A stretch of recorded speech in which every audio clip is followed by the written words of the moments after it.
see them. How is that? Can y'all see them all right? Yes. Wonderful.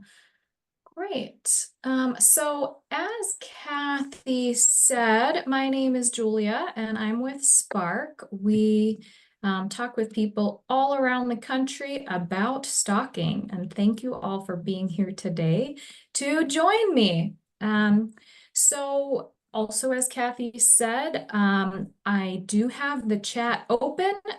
Please use that rather than unmuting yourselves if you have questions or comments. And I ask for audience participation during the training today. If I don't answer your question immediately, don't worry. That probably means I'm getting to it later, or I will answer it at the end of the presentation. So we at Spark, I'm gonna put our, I just put our website in the chat so that you have it, but as Kathy said, you'll get the slides and a whole list of resources on our website after the training. So we at Spark are funded by the Department of Justice, Office on Violence Against Women. And that means we are funded to talk to all OVW grantees and potential grantees about stalking, which is a whole lot of people across the US. We are a small team of 6 people, but we do trainings like this all around the country. We do individual case support. We create lots and lots of resources. So pretty much everything that I'm going to be talking about today is also on our website and in a lot more detail. Different issues. We go into a lot more detail of resources and other webinar recordings on our website. So if there's something that piques your interest today, please go see if we have more. You are also always welcome to reach out to me at Spark. As I said, we're a small but mighty team, and it's literally our jobs to talk to people like you all around the country and support you in your stalking response. So that means if you have an idea for a resource, please let me know. If you have a question, you're looking for information about something, you have an issue on a specific case, or you want to learn about something more generally, you are always welcome to contact me, or more generally contact us at Spark, because that's what our job is. That's what we do. In addition to tons of fantastic materials on our website, we also are on social media and posting about stalking awareness and training opportunities and resources that we put out online. Our handle is Follow Us Legally. So that gives you a little hint that though we do take our work very seriously because it is serious, important work, we also do like having fun and sometimes even making jokes. So our handle at Follow Us Legally reflects that. And we invite you to follow us on social media and also to sign up for our newsletters so that you can hear announcements from us about, again, training opportunities, resources, and general stalking awareness. So today we are here to focus specifically on stalking, which is something that many professionals do not have an opportunity to do. So my first audience participation question, I'm hoping that you will write in the chat if you've attended a stalking training before. So a training specifically focused on stalking. Maybe you've never been to one, maybe you've been to one or two, or many trainings. But please let me know, or actually let everybody know, since the chat is public to all of us, not just me. Yeah, I see some people saying that it's their first training and some people saying that they have been to a few before. Nothing extensive, the first, have been to some before. Yeah, all of that is very common. So these responses are generally what we see very frequently. So as we work with folks across the country, a lot of the people attending our trainings are coming to their very first ever or maybe second ever stalking training specifically focused on the victimization of stalking. And that's across professional responders, law enforcement and prosecutors and judges to victim service providers, based in the community, campus professionals. It's really something that is often left out of training. So thank you again to CCASA for bringing Spark here today and focusing in on stalking. And it's really important to focus in on stalking because stalking is criminal, traumatic, and dangerous. As I think you all probably know, it is a crime across the US, at the federal level, as well as in Colorado and every single US state, DC territory, many tribal codes across the US, and also in the UCMJ in the military. So today we are not going to be focused on the criminal side of stalking, the criminal definition of stalking, or how to build a case. We do have plenty of materials on that on our website.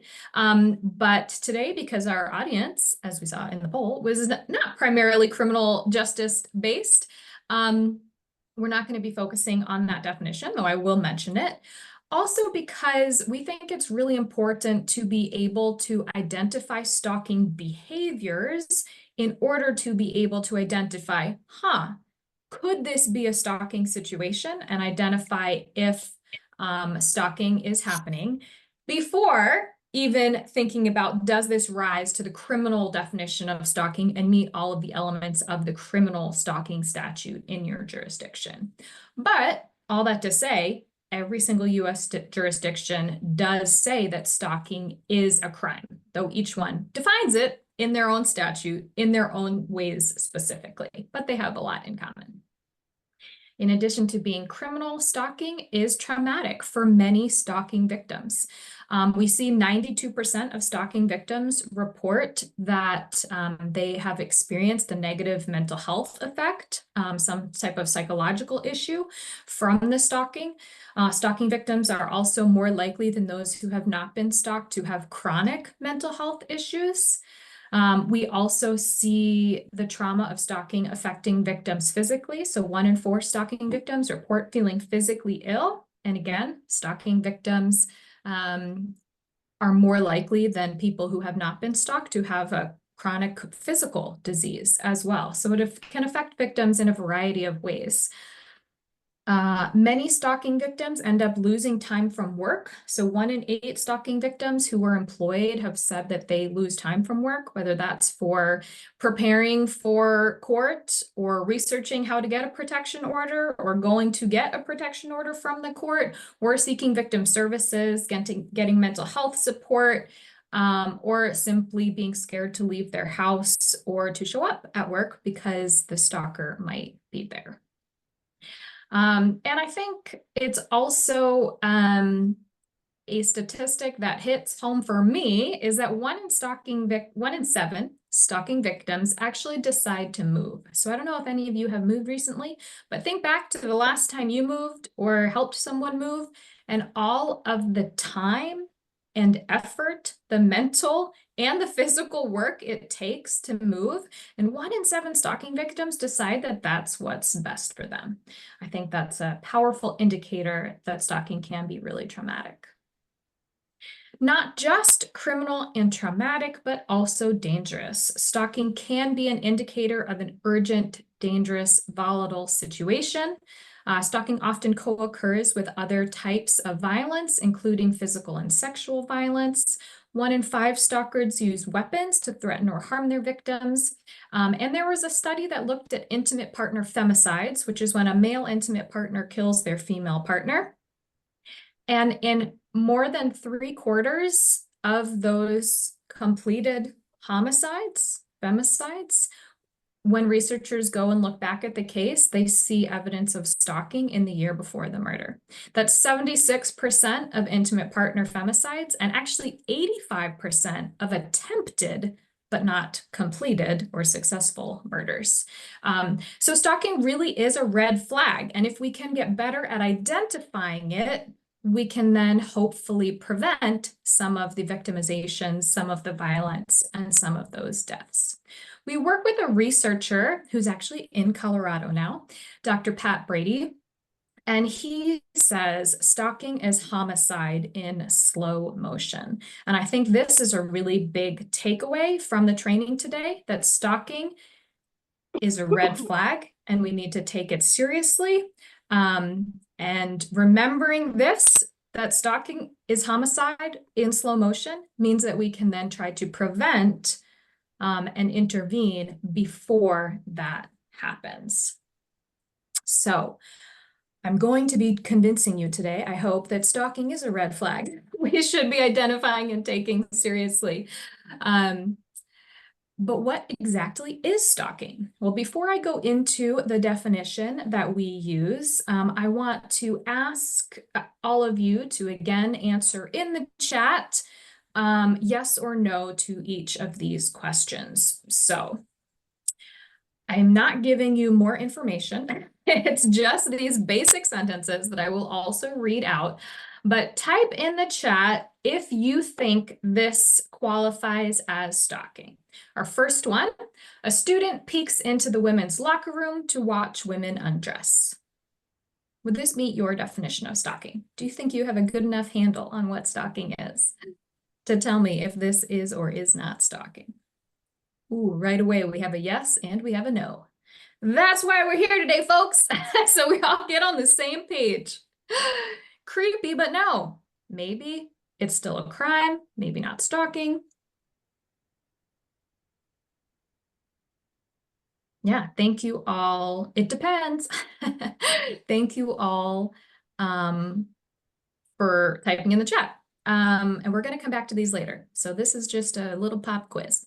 Number 2, yes or no? Is it stalking? An ex-partner repeatedly spreads vicious rumors about their former partner on social media. Is that stalking? Again, we have a yes and we have a no. A few more yeses this time, looks like. But still some no's. Again, that's why we're here. So we all get on the same page. Ooh, if it's associated with fear. All right, and number 3, a supervisor regularly asks her employee personal questions, mocks him in meetings, sends emails at odd hours, and is verbally abusive when he doesn't respond right away. Is this stalking? Yes or no? A bunch of yeses, a few no's.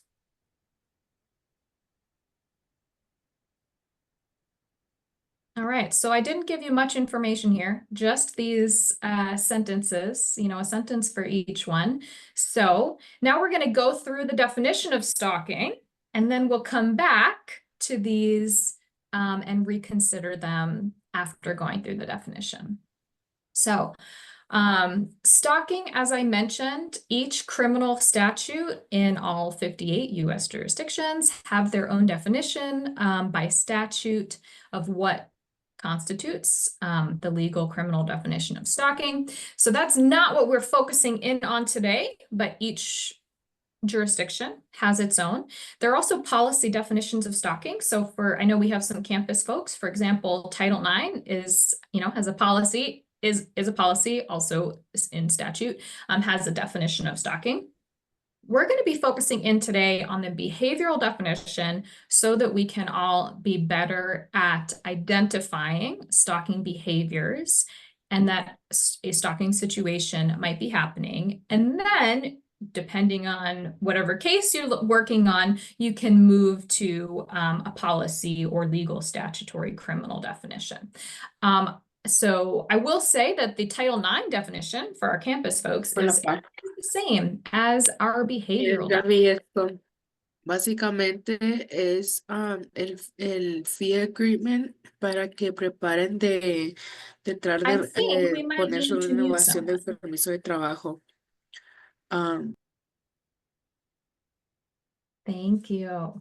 Please do try to keep yourself muted unless you have an emergency and need to chat with us. So, our behavioral definition of stalking. I'll read it out to you. It's also on your screen. And then because it's not that straightforward, I will break it down and we'll go over it. So stalking is a pattern of behavior directed at a specific person that would cause a reasonable person to feel fear for their own safety, the safety of others, or suffer substantial emotional distress.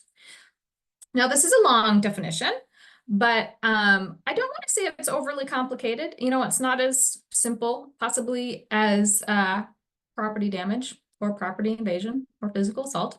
But we can break it down so that it's easily understandable, despite it being, you know, here 4 lines long.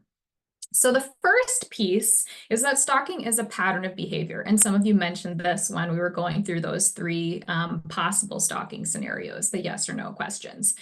A pattern of behavior, it's called a course of conduct in most criminal statutes and in some other definitions.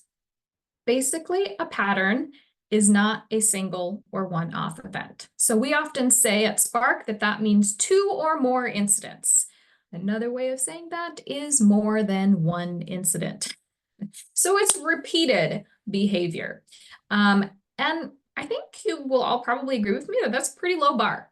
So that's the first thing that we need for something to possibly be a stalking situation or a stalking case, is just for more than one thing to have happened.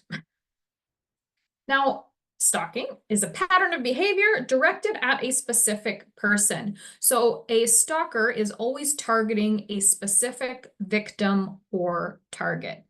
But though they are targeting a single specific person, stalkers often broaden the behaviors that they're engaging in to also be directed at other people in that specific person's life.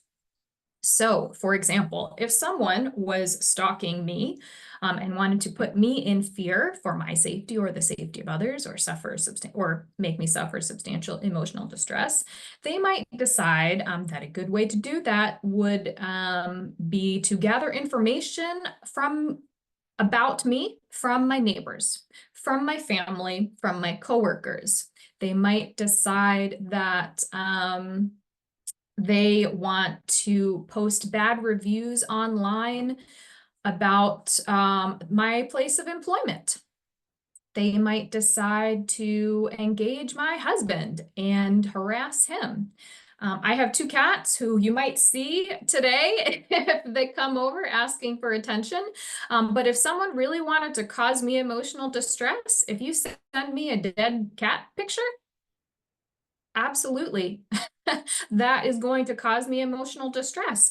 So that would be directed at me, but they could be engaging other people in my life and also doing behaviors at those other people, all in an effort to be reaching me. So it's really important to remember that a primary victim might also be having things happen to their friends, their family, their colleagues, their kids, their pets, etc. So a pattern of behavior directed at a specific person. Then this last piece is that would cause a reasonable person to feel fear for their safety, the safety of others, or suffer substantial emotional distress. And fear is a really, really big piece of stalking. We say generally fear is what separates stalking from harassment and from bullying often, though there's certainly gray lines in there. And fear of what? Fear for the person, the main target's safety, the safety of others. Certainly that could be physical, that could be other types of safety. And substantial emotional distress can show up in a whole lot of ways. And that basically means that the victim is unable to live their regular, normal life because of this emotional distress or because of the fear. So here you'll notice that we say a reasonable person would feel fear. We don't say that the victim has to declare they're feeling fear. And that is for a variety of reasons. So again, audience participation time in the chat. Would you type in for me, why do you think we use in our definition this reasonable person instead of a victim having to say that they feel fear?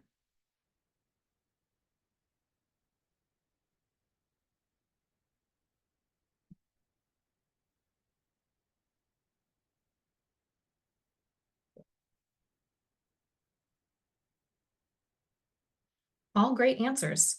One, certainly respect for the victim, not putting the burden on the victim to stand up and say, hi, yeah, my name's Julia and I'm fearful. Also, different people fear different things. Absolutely. Different people literally fear different things. Also, depending on a person's life and what they've experienced, they might feel or not feel fear for the same situation. Absolutely. But even the idea that different people fear different things. So from the outside, how do we know if a reasonable person in the victim's contextual situation would feel fear? And that's a really big piece. So when we're saying here a reasonable person would feel fear, it's not a cardboard cutout that's a reasonable person. It's a person in the victim's contextual situation, knowing what they know, having the past relationship that they have had with the perpetrator, having their past life experiences that they have had. So remember, it's not an imaginary reasonable person standard. The reasonable person is generally a reasonable person in the victim's situation. So to talk more about how important context is and different people having different reactions, I'm going to play a very, very short video for you. The only sound is some music, so not a big deal if you can't hear it. But my question for you in watching this video is, who do you think is the reasonable person? Is it the woman in the video or is it the man in the video? And now I'll play it. Oh, sorry. Now maybe I'll play it.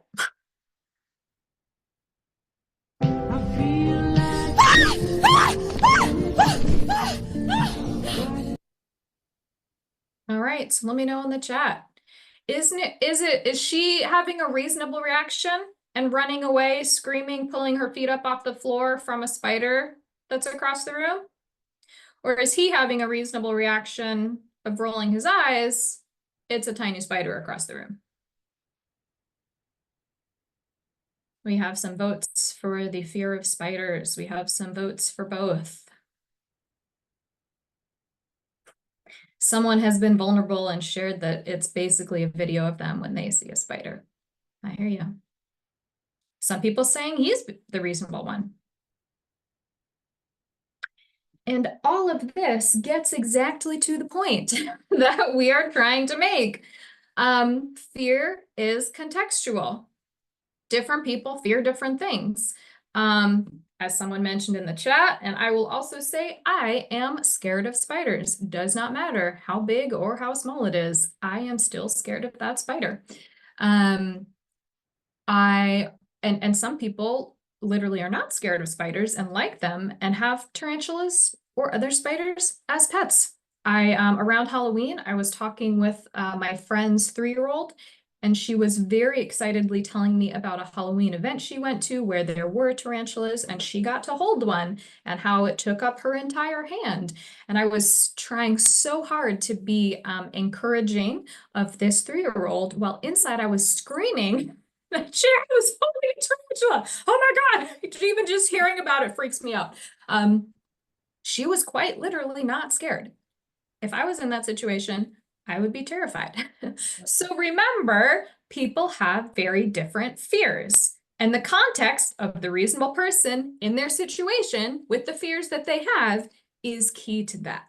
Also really important to just understand who the victim is so that a reasonable person in the contextual situation, you'd be better able to understand.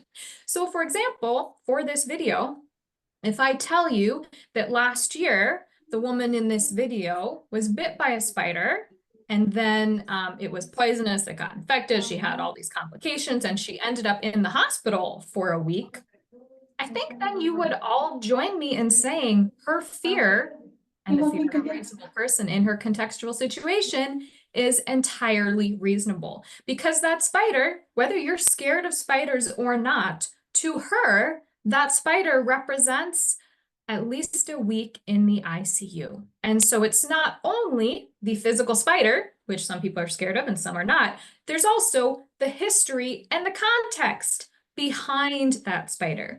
So that's a cute, quick little video that helps us to explain context is critical in stalking cases. It's something that we talk about all the time, and I think the spider is a good way to remember it. Some people are literally scared of spiders, and some people literally have spiders as pets. So when you are working on a stalking case with a stalking victim, trying to hold a stalker accountable, it's really important to understand a reasonable person in the victim's contextual situation, would that person feel fear? But how do we know context? How do we determine context? It's really important to get more information because the stalking behaviors that we see, which a lot of people think of as following, watching, waiting for someone, calling them, text messaging them, etc., those behaviors are, if we think of an iceberg, those behaviors are the ones we see on the surface. That's what we literally see or experience. But the context is then, in this iceberg metaphor, everything below the surface. It's all of the past experiences that we've had in our lives. It's our hopes, our dreams, our fears, our vulnerabilities, our families, our work, all of that other stuff that we don't know about unless we ask questions and learn more. So also remember that when working on a potential stalking case and situations, again, whether it's with a victim or an offender, really, really important to dig below the surface to get at the context of the behaviors. And so common things that we see are that something, a responder might not be scared of something, like might not be scared of a spider, whereas a victim does find that behavior or that spider very frightening. So remember that something could still be frightening to the victim, even if you yourself don't find it scary. Stalking behaviors often have very specific meanings, and victims know things that we don't know. So again, to continue with this spider example and video, if I was stalking that woman, I might decide to send her a spider stuffed animal because that's a very clear threat to her. Hey, remember that spider that put you in the hospital? I'm the next one who's going to put you in the hospital. But as someone just mentioned in the chat, if taken out of context and as an isolated incident and without knowing that backstory of her being bit by a spider and in the ICU, that's just a weird gift. Maybe they think it's it might seem like an inside joke between friends. But once you know the context, it becomes a very clear threat. So you have to put it into the pattern and see that bigger picture. Also really important to remember that the individual incidents in a stalking pattern may or may not be crimes themselves. Physical assault, property damage, home invasion, sexual violence, also text messaging, showing up, waiting for someone after class. All of the different individual behaviors that stalkers put together into this stalking pattern of behavior, some of them are crimes on their own and some of them are not crimes on their own. But every single behavior and incident that's part of a criminal stalking pattern of behavior is itself a crime. So really important to remember that when we're talking about a criminal stalking case, every single incident in that pattern of behavior, course of conduct, is itself a crime. So another way I like to talk about context and determining context in stalking situation is figuring out if one person says to another, "I'll never let you go," is that a beautiful, romantic, consensual, two-way sentiment of let's spend our lives together, I love you, and I'll never ever let you go? Or is that more serial killer vibes of cutting out, the letters from a magazine with the vibe of if I can't have you, nobody can, and I'm going to kill you, I will literally never let you leave. we're trying to figure out the context because those are the same exact words. I'll never let you go, but they can have very, very different meanings depending on the context. So let's watch a little bit more of the spider video to learn more about context.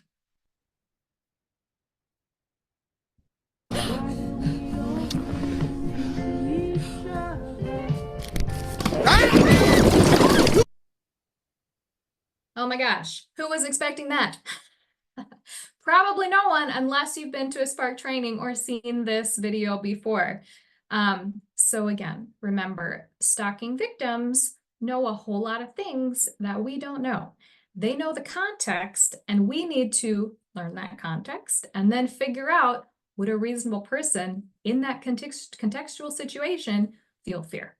Because that tiny little spider crawling across the room, she was scared of it because she knew it could throw anyone into a wall and beat them up, physically assault them. He was clearly not expecting it. Stalkers can be very persistent and dangerous. Even if they don't seem that way to us at the beginning, victims have a whole lot more information. But it's also really important to remember that victims don't always react the way the woman in the spider video reacted to fear. Trauma can show up in a whole lot of ways. A lot of people don't like to admit that they feel fear. Of course, we often talk about in the US how men are socialized to not show fear, to not show a lot of emotions, and to really not be vulnerable and say, oh yeah, I'm scared of that. But a whole lot of people don't like to admit when they're scared. It's very common to see stalking victims get angry and say, I'm going to do everything that they're doing right back at them. Or to seem irritated, or to be kind of minimizing the situation and just say, you know what, it's not a big deal. They're just messing with me. I'm going to continue living my life. A lot of people just won't say they're afraid, would admit that they're feeling fearful. Some might show up and have absolutely no emotion at all. And all of those are normal reactions, basically. We don't know what's happened in a victim's life. This literally might not be the worst thing that has happened to a victim. For other people, it might literally be the worst thing that has happened to them. So it's important not to dismiss victims and what they're saying just be based on the emotions or no emotions that they're showing. And it's important to consider what victims are saying and what emotions they're showing, and also to look beyond that. Remember, the definition not only included fear, but also substantial emotional distress.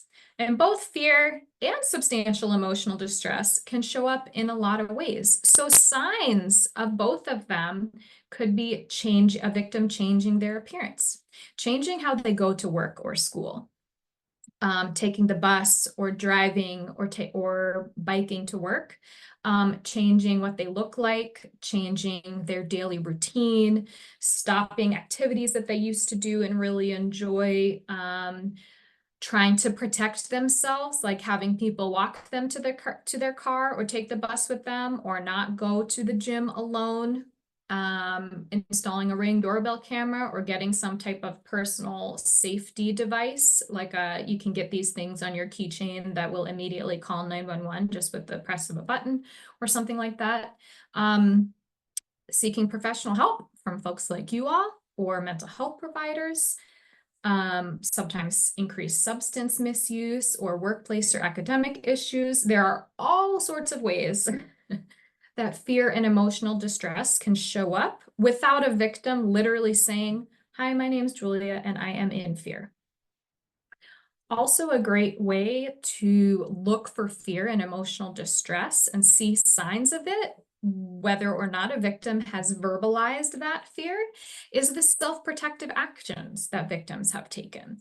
So 78% of stalking victims say that they take some type of self-protective action, and generally they're doing these before reaching out to any of you for help. The stalking victims are generally trying to deal with the stalking on their own, with the help of their own personal family and friends before they take the step of reporting it to police or calling a victim service organization or getting professional help, talking with folks on campuses, etc. We see 63% of victims saying that they had already blocked unwanted calls or messages or contact and communication. 27% changing their personal information. 24% changing their day-to-day activities. So that's 1 in 4. That's a lot. And similarly, nearly 1 in 4 taking some type of self-defense or security measures. And then 9% applying for some type of no contact or restraining or protective order. So these are all really good signs and signals to you that a victim is feeling fear or suffering substantial emotional distress. And so if you are ever in a situation where you are looking for evidence and trying to prove that fear, looking at the changes a victim has made in their life and the self-protective actions they've taken, things that they've done to protect themselves and others in their life, those are really good ways to provide evidence that a victim or a reasonable person in their situation would be feeling fear. So now let's quickly return to our stalking scenarios. 1, a student peeks into the women's locker room to watch women undress. This is a single incident and it is not directed at a specific person, so it's not stalking. Still bad behavior, not supporting it. It is a crime, but it's not stalking. Now, it could be part of a stalking course of conduct or pattern of behavior. If we find out that the student was peeking into the locker room to watch a specific person, and that they had been doing other things to that specific person as well, then it could be a stalking situation. Number 2, an ex-partner repeatedly spreads vicious rumors about their former partner on social media. This is repeated, so it's definitely a pattern of behavior. It's definitely targeting a specific person, the ex-partner. Would a reasonable person feel fear or emotional distress? I would say probably. But we do need some more information. We would need to get the context and talk with the victim, the offender, see if the victim has made any changes to their life, if they're verbalizing any fear, and also what these vicious rumors are. If they're vicious, they would probably put a person in fear. Fear of what? We need more information. Number 3, a supervisor regularly asking the employee questions, mocking him, verbally abusive, definitely a pattern of behavior, definitely directed at a specific person. Would that victim or reasonable person in their contextual situation feel fear? I don't know. This definitely sounds like workplace harassment. Absolutely. I'm not sure if a person would feel fear. Is is verbally abusive? Have there been threats of firing this person? Has this supervisor shown up at their house outside of work? That would probably be a threat. Unclear. So we need more context to determine if that is also a stalking situation. Now let's talk briefly about the Colorado Criminal Code. So up on your screen, you have the definition of stalking in Colorado.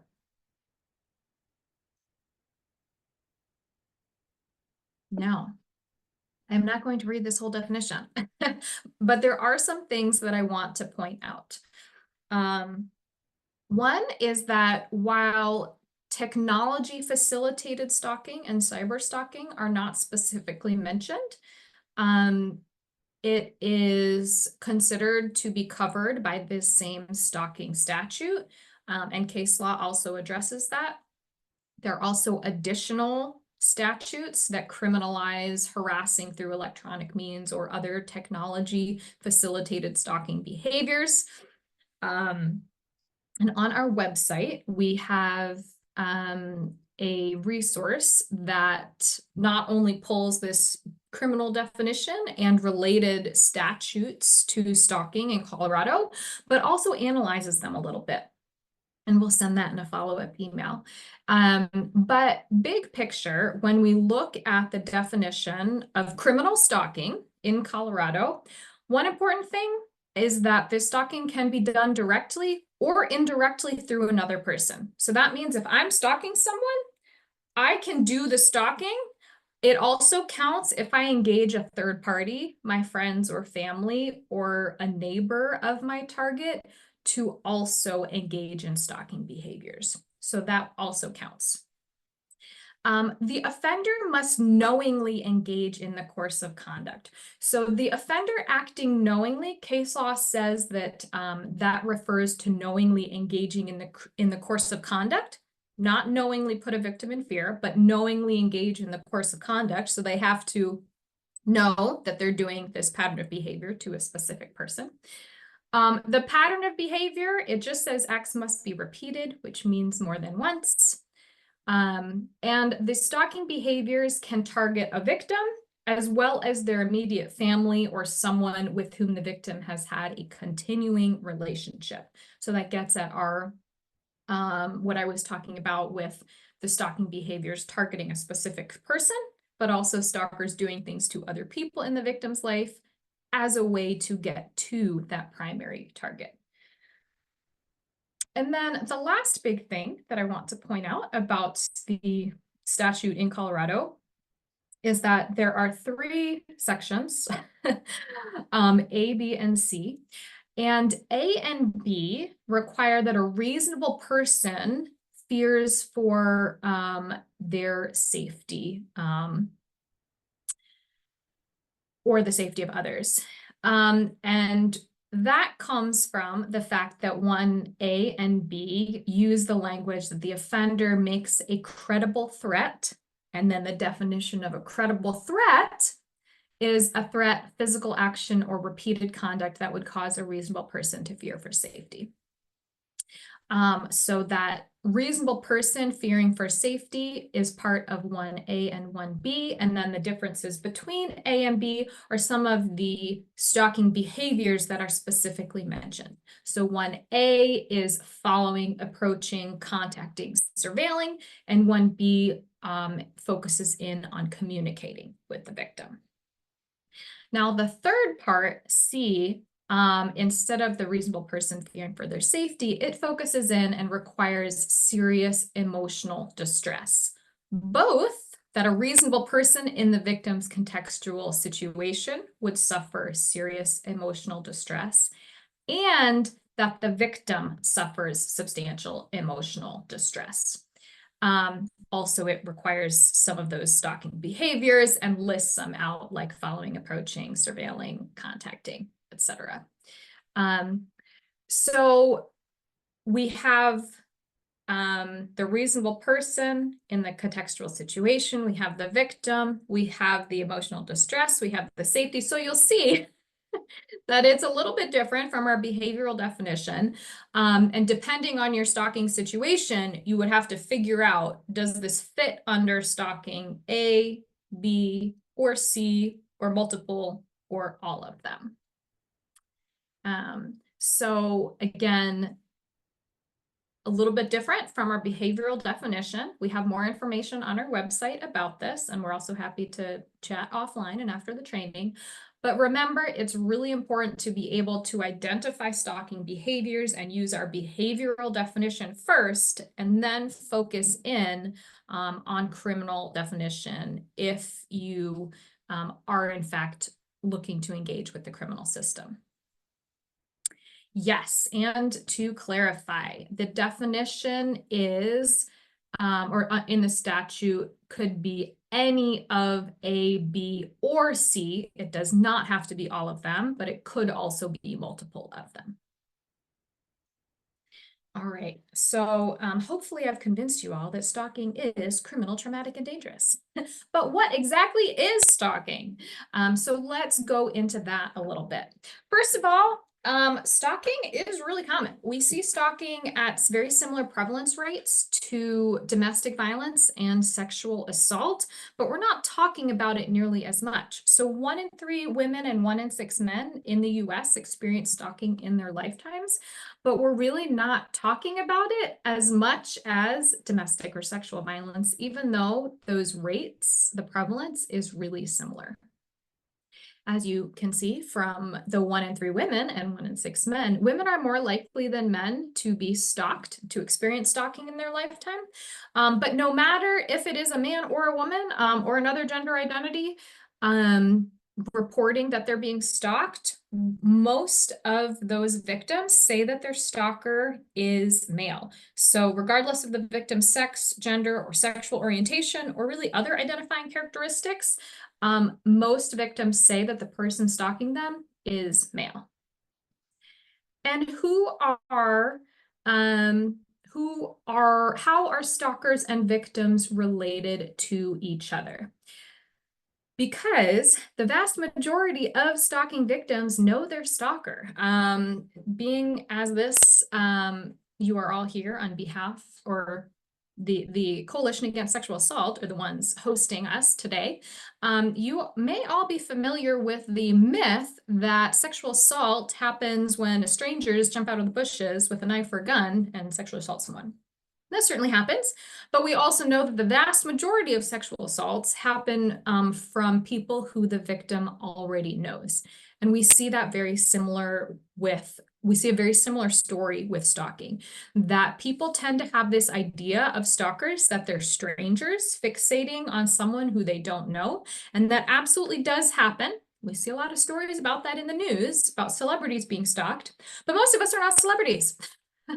And most stalking victims are stalked by people who they know.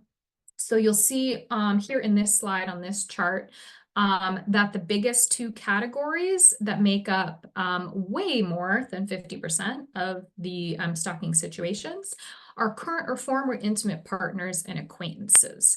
Friends, roommates, people who the victim sees around on campus or had a class with, but they're not really friends with, former colleagues, neighbors,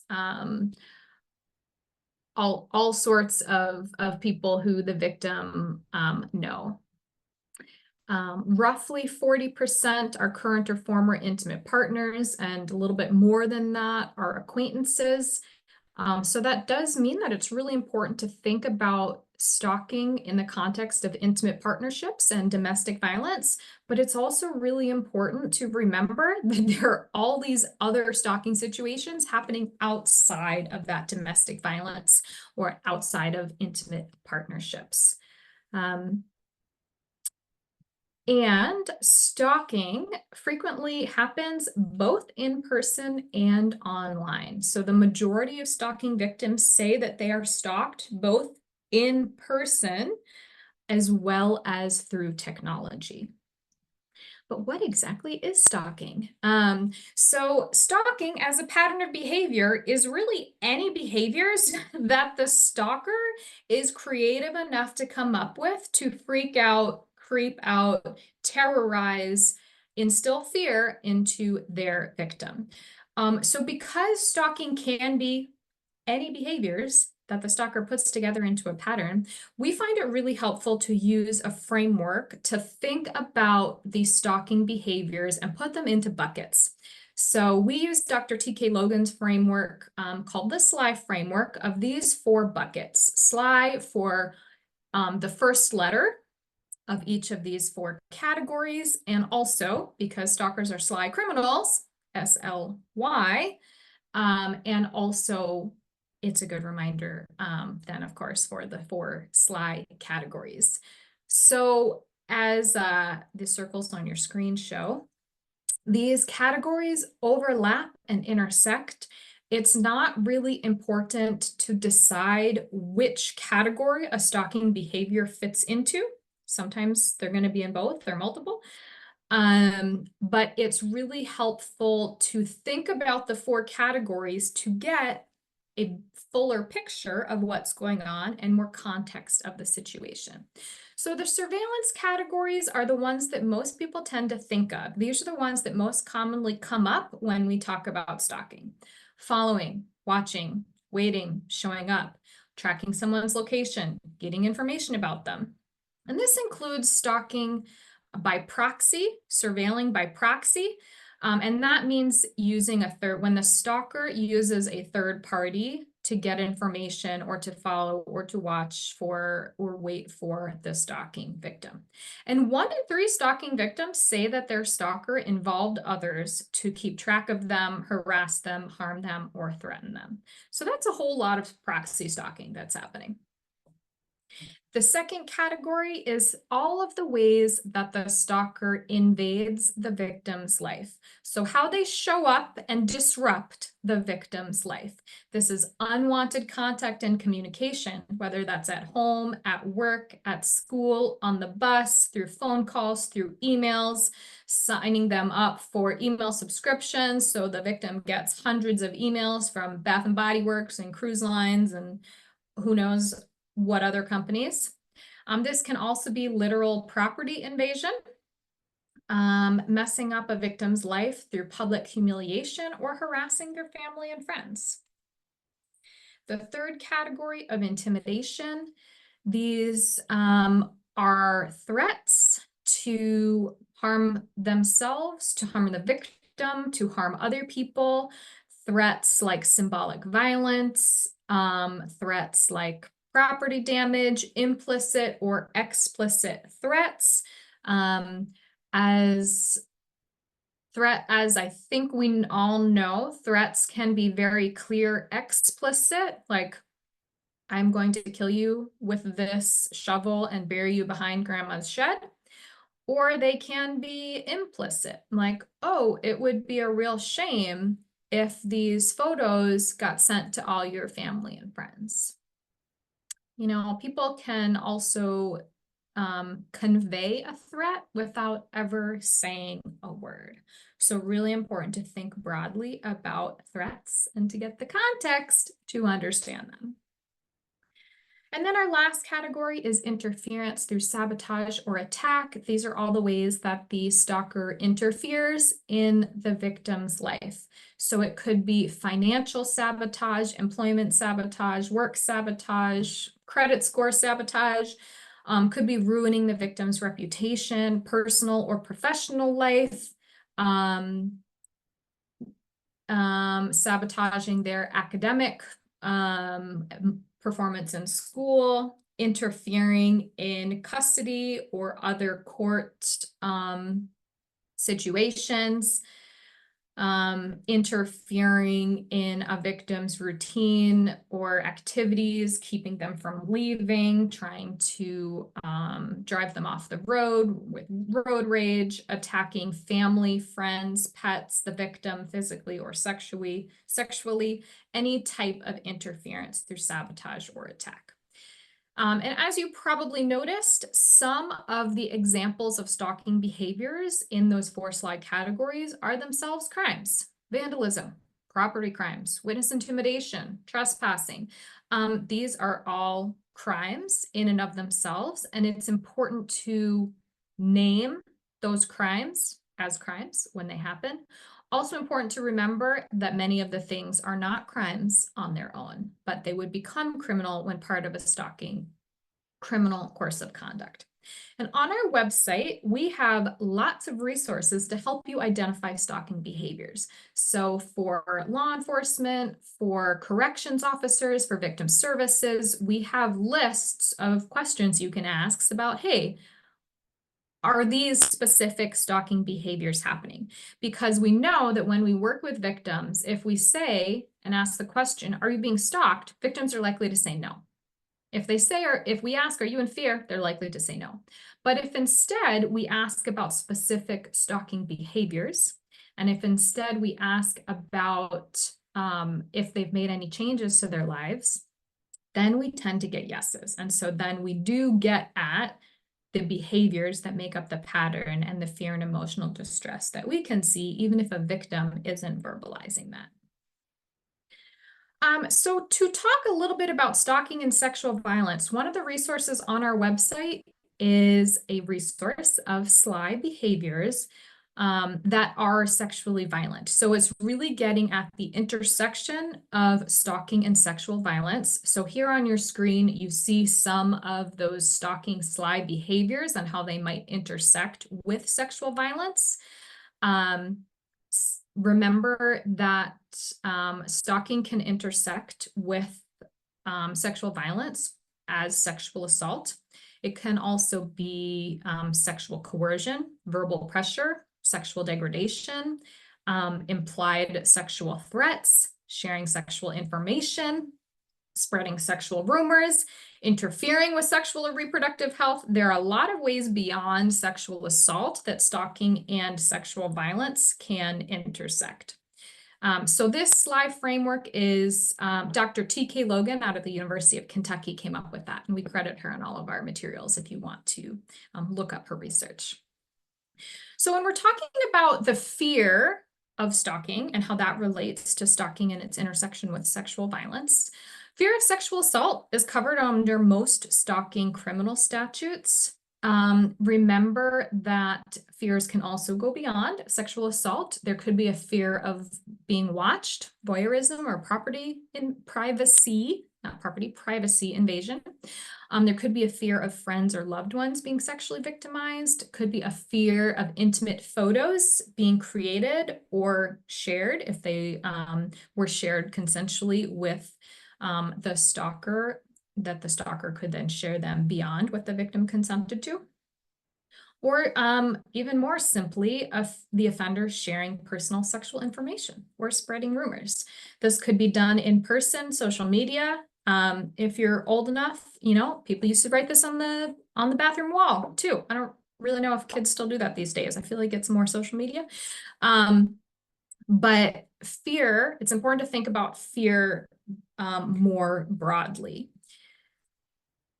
So if we are focusing in on sexual assault, which is a big way that stalking and sexual violence can intersect, remember that even within that, there are many ways that the two can intersect. A stalker might use sexual assault as a threat, or they might use stalking behaviors to plan a sexual assault. We also have seen many cases of stalkers trying to get other people to sexually assault the victim. Of course, an actual sexual assault could certainly be part of a stalking pattern of behavior, and even contacting a victim after sexual assault. So trying to keep a victim from telling anyone, threatening to tell other people is also a possibility that it was a consensual sexual encounter. If they took any photos or videos, that could also be a way of threatening the victim through contact after a sexual assault. Beyond assault, we often see stalkers grooming victims for sexual violence. So this can include researching and identifying vulnerable victims, establishing a relationship, building trust, isolating the victim, coercing them or forcing them into sexual acts, and contacting them after. Remember that stalking as a pattern of behavior, all this stuff would be a pattern directed at a specific person that would cause a reasonable person fear. If someone thinks that they are dating a really great person and the relationship seems great, and then they are raped by that person, they might retroactively look back and say, oh, that time that I thought we happened to be at the same party, or that they were getting information about me, asking my friends and family about what I liked, turns out that now that I know more context, all of that is terrifying because they were using all of that to plan an assault or plan covering it up afterwards, to plan the threat or the assault or sabotage of the victim. So that fear can be retroactive in that now that I know what I know, all of that stuff that happened before is terrifying. Fear can also be anticipatory of, I'm scared that this person is going to sexually assault me, or any other type of fear. So the type of contact after violence could be like this example on your screen, a stalker who has assaulted a victim trying to play it off like it was a great time, implying, "Oh, this is our little secret, let's not tell anyone." And then a threat, "Wouldn't want to have to show anyone those pictures I took." And then, "Oh my God, WTF, did you tell Dan?" Think broadly about contact and communication. More and more, we're seeing stalking victims report that their stalker shared nude, semi-nude, or sexually explicit photos or videos of them. Sometimes these are consensually taken, but not consensually then shared with third parties. Sometimes these are complete deep fakes and not actually real photos or videos of the victim. But it doesn't really matter. If the victim's face is on there, the victim is still facing that damage from the offender sharing even fake videos. So remember to think broadly about contact and communication, the fear, and all the different ways that a stalking pattern of behavior could intersect with sexual violence. Also remember that stalking, sexual violence both intersect with intimate partner violence. So 31% of women stalked by an intimate partner also say that they were sexually assaulted by that partner. So really important to remember that both and all three can intersect. And actually, on average, we see that intimate partner stalkers are the most dangerous and threatening stalkers. So when we compare stalkers, intimate partners, to strangers, to friends and acquaintances, etc., we see that those intimate partners are the most dangerous and threatening. And this is generally because they have the most information and access to their victim. The more a stalker knows about their victim, their hopes, their dreams, their fears, their vulnerabilities, if they're scared of spiders or if they have a pet tarantula, then the more likely the stalker is to be dangerous. And similar access. Intimate partners have a lot of access to their victims and their victims' friends, family, social lives, professional lives. Then friends would certainly have some, then acquaintances, and strangers even less. In addition to seeing that intimate partner stalkers are the most dangerous and threatening when we compare them to other types of stalkers, we also see that if we look at intimate partner stalkers in the sense of people who are engaging in intimate partner violence and abuse, if that intimate partner violence and abuse includes stalking as part of that violence and abuse, those are also the most dangerous and threatening abusers. They're more likely to show up in person, more likely to threaten and harm victims, more likely to perpetrate physical and sexual violence. Intimate partner stalkers are more likely to assault third parties. There are, basically, it's a big red flag. All sorts of dangers associated with intimate partner stalking, whether we are comparing them to other types of stalkers or to other types of intimate partner abusers. And stalking is quite literally a risk for homicide.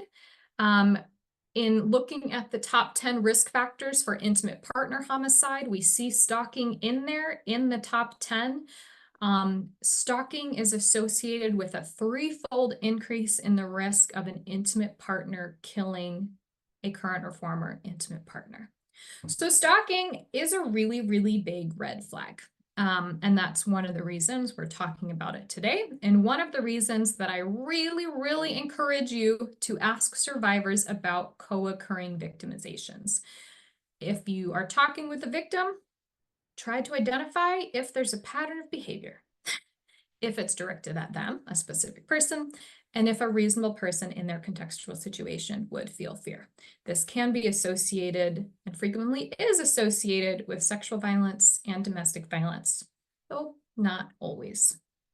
And on our website, we have a whole lot of materials that go into more detail about the intersections of stalking and sexual violence. So I encourage you, if you work with stalking victims, if you work with victims of sexual violence, or if you're supervising or investigating or prosecuting sexually violent offenses, also would encourage you to look more deeply into the intersections.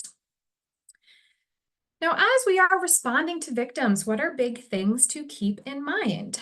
Well, one, I hope I have already convinced you, but it's really important to identify and name stalking as stalking instead of saying, oh, yeah, there's, a pattern of behavior, but it's just like we're really focusing in on the rape or the sexual violence or the domestic violence.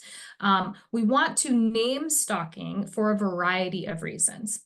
It can be really helpful in the criminal justice system to name it and identify it for charging and prosecution. If you are charging someone with stalking, you're charging them with that pattern of behavior. So then guess what? You have to bring in evidence for that entire pattern of behavior. So that can be really useful in holding an offender accountable for the full scope of their criminal activity, as well as for proving the context of the situation, for proving why you know it was them who slashed this person's tires or broke their window. Also really important to consider and name stalking when safety planning with a victim. And we have a resource, a guide on our website about things to consider when safety planning with a stalking victim. Also can be really, really empowering to identify and name stalking for victims and to say, yeah, this is criminal, traumatic, and dangerous behavior. This is actually a big deal because a lot of times in our society in the US, we trivialize stalking, we minimize it, we make it seem like it's no big deal. One example of that is that people frequently use the word stalking casually in everyday conversations and behaviors. I was totally stalking you on Instagram. Oh, I met a new person and on Facebook stalking them. Using the word stalking casually like that in conversation, particularly about social media, minimizes the fact that stalking is criminal, traumatic, and dangerous. Now, I'm not saying that people are doing this intentionally because I really don't think they are. I think it's a symptom of broadly the fact that we don't take stalking seriously, but it also then perpetuates that and keeps that snowball growing because we're not taking it seriously. So next time you find yourself saying this or you hear someone saying this, take a minute and think, okay, what word could I use instead? Researching, really enjoyed your photos, went down the rabbit hole looking at a whole profile. There are lots of other words we can use. Similarly, in movies and TV shows, stalking behaviors are shown as romantic, funny, heroic, and edgy more often than they're shown in horror movies. We have a whole hour and a half recorded webinar and a little short awareness video about how stalking behaviors are portrayed. But if you think about Mrs. Doubtfire, or Say Anything, or Sex in the City, or shoot, the vampire movie, I just forgot that one, whatever. The whole of these TV shows and movies show stalking behaviors as good things, essentially. And it's not a problem to enjoy these movies. It's not a problem that these movies are made. The problem is that this is the only way stalking is being shown. Yes, someone just reminded me, Twilight, that's the vampire movie. Absolutely. I always forget that. So the problem is that together, all of these movies and TV shows create this fantasy version of stalking that is so far removed from the realities of stalking that it makes it harder for victims and for professionals working with victims to identify that those stalking behaviors are criminal, traumatic, and dangerous. And so when we work with victims, we're unlikely to hear from victims that they're being stalked. It's pretty unlikely to get a report of, hey, my name's Julia and I'm being stalked. It does happen, but more likely what we see is stalking victims saying things like, my ex is being weird. Someone's harassing me. My neighbors started to be creepy. So when you hear things like this, consider, maybe this is actually a stalking situation. Basically, anytime a victim reports or is talking to you about harassing behavior, someone being creepy, weird, or terrorizing or scaring them, think about, could this be a stalking situation? Is this an isolated incident? or is this repeated conduct? And again, since victims tend not to use the word stalking, and if we ask victims, are you being stalked? They're unlikely to say yes. Instead, we want to ask about specific stalking behaviors. So again, we have resources about screening questions and sly behavior questions on our website. But broadly, the idea is in an intake, in an initial conversation with a victim, when you're gathering, when you're having that first conversation, screen for stalking by asking about those four sly behaviors, those four sly behavior categories. Asking about surveillance, asking about life invasion, asking about intimidation, asking about interference through sabotage or attack. But not all stalking cases end in homicide. Absolutely, some do not, and sometimes stalkers do stop their behaviors fairly quickly. So it's important to try to parse out which stalking cases are more dangerous and risky than others. And the SHARP assessment, the Stalking and Harassment Assessment and Risk Profile, is an online form. Spark did not create it, but we absolutely love it. That helps to identify if a situation is really risky. So it looks at 14 different identified risk factors and then how many of them are present, and thus is a situation more or less risky and dangerous. So I encourage all of you to go to that site, coercivecontrol.org, and look at the questions, do a practice test to see what some of those risk factors are. Also, we have a whole recorded webinar on it if you want to go into more detail. So other ways to identify risk in stalking cases, certainly some intimate partner violence risk assessments have questions about stalking behaviors. They don't usually ask about stalking particularly, but if you are to use an IPV or other risk assessment, you can go through that and try to identify, oh, are there questions that ask about surveillance, life invasion, intimidation, or interference through sabotage or attack. Anytime you're working with a stalking victim, we always recommend talking to them about disengaging completely. Stalkers tend to thrive on any type of contact with their victim. And so that's why we say it would be great if a stalking victim could cut off all contact, but usually that's not possible because the stalking victim lives in a small town, goes to the same church, works with the stalker, has a child in common with the stalker, any of a variety of options where they have to continue to engage. Sometimes also stalking victims decide that they want to continue contacting and engaging with their stalker to get a sense of what the stalker's mood is, where they are, if they're drunk and out with friends and might show up later, or if they're in home, in bed, going to sleep.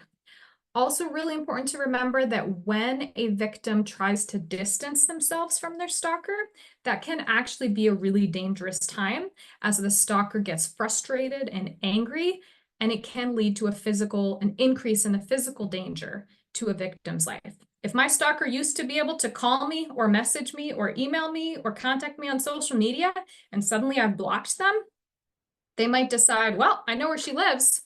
She can't ignore me there. And then they show up in person. So big picture, it's important to trust victims' instincts. Safety plans with stalking victims have to evolve as the stalking situation evolves, considering what stalkers might do next. Try to anticipate how a stalker might react if a victim changes something, like blocking them on social media. And ultimately, it's up to victims to decide how they want to live their lives and balance their safety and freedom. So use the SLIDE framework to identify and respond to stalking behaviors. Try to identify those risk factors for increased harm and death.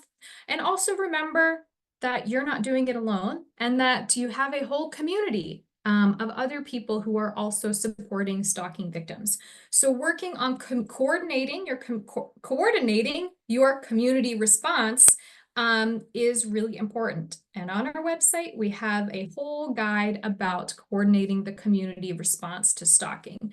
And we also have a webinar recording on it. Here, our graphic is showing how the puzzle pieces fit together, and one is empty because every community is different. And so you know things about your community and what is there and who is already working together and who you need to bring in to the table. So a couple of things before I open it up, if anyone has any lingering questions. I've mentioned our website a million times. One of the resources that we have is a documentation log, which is really useful to talk with victims about documenting every single stalking incident. Usually it's dozens or hundreds or thousands. And this is just simply a list of what happened, where, when, if they reported it to anyone, if they have any evidence. Victims are unlikely to forget how something made them feel. So in case this was ever submitted to law enforcement or used in court and then the offender had access to it, we want to be really careful about what victims write down. They don't need to write down their thoughts and feelings because, again, they're unlikely to remember that, but they're unlikely to forget their feelings, but they are more likely to forget what day it was when I got 100 text messages or which month it was when they slashed my tires for the first time. We also have a handbook for stalking victims available in 10 different languages. That is available on our website and for you to print, and it lays out some of the basics of stalking and can be really useful to use to talk through with victims about what stalking is. Also, we have a million resources for different professions. So if you're a prosecutor, if you are law enforcement, if you are campus, if you are a victim service provider, we have a page on our website dedicated to each profession and the resources that we have. We also do have some resources in Spanish. Not all of them are not available in Spanish, but some of them are, and we have a page on our website with all of the resources in Spanish in one place. We also offer stalking awareness brochures and posters. As you know, January is National Stalking Awareness Month. And that may be why we are here together today in January. But we have these in English and Spanish, and you can go on our website, order them, and then next month or maybe the month after, because it's really busy right now, you will get in the mail those printed brochures and posters that you asked for. So again, on our website, we have all the resources I've mentioned and also a whole lot more. I know someone in the chat mentioned stalking as a public health issue. Absolutely. We actually have a new project where we're working on increasing the understanding of stalking and the ability of healthcare providers to identify and respond to it. So we do have a page on our website dedicated to that, though we don't have too many resources up yet, but more are coming. So again, our website full of fantastic information, guides for different disciplines. We have a webinar recording on so many different topics. I've mentioned a lot of them. One that I didn't yet mention is specifically on responding to stalking in rural communities, which I know is a thing in Colorado in many areas. So we have a whole webinar that dives into that. We have resources for you to use with victims. We have public awareness videos. We have social media posts that you can steal and use. It's not stealing because we would love for you to to use them.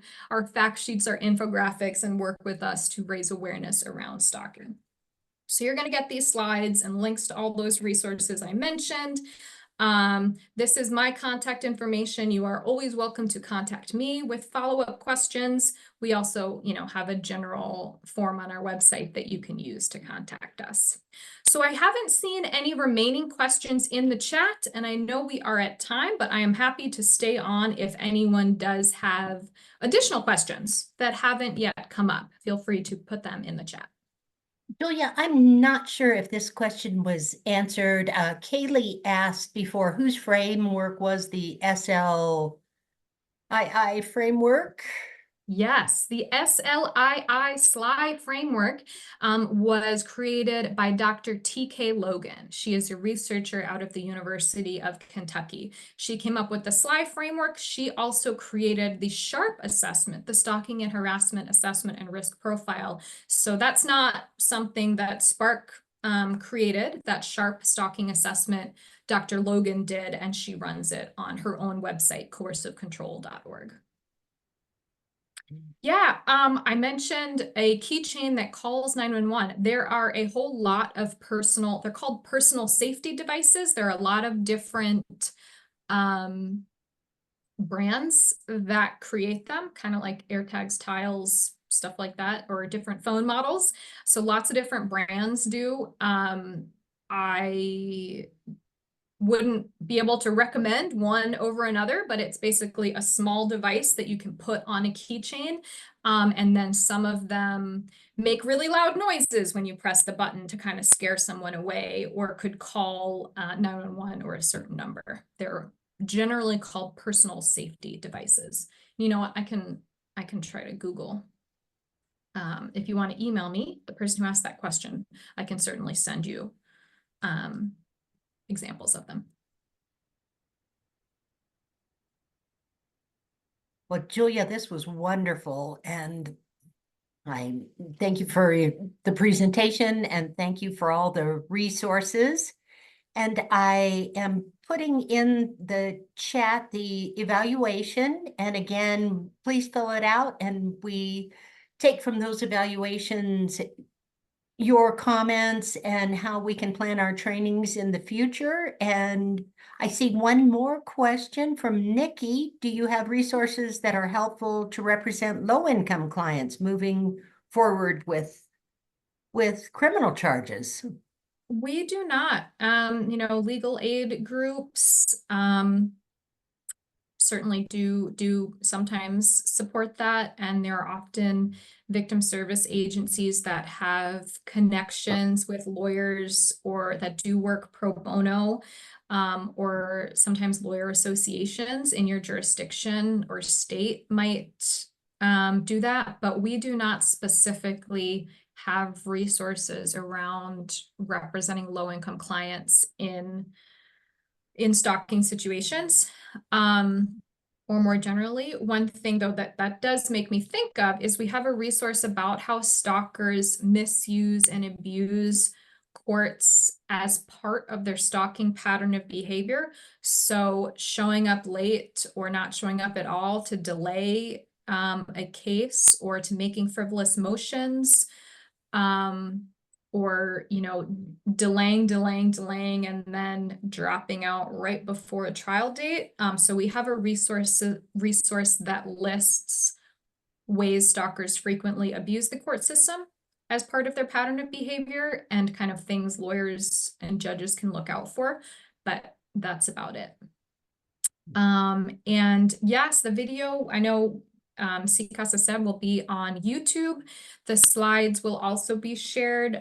We at Spark will send Kathy an email, and then Kathy can get it all to you. That will have the slide handout as well as a list of some of the specific resources and webinar recordings that I mentioned. Exactly. And I might add, Nikki, I'm not sure if you're in Colorado, but there is Rocky Mountain Victim Law Center that can help with some of your legal questions, and also Colorado Legal Services that may be of help.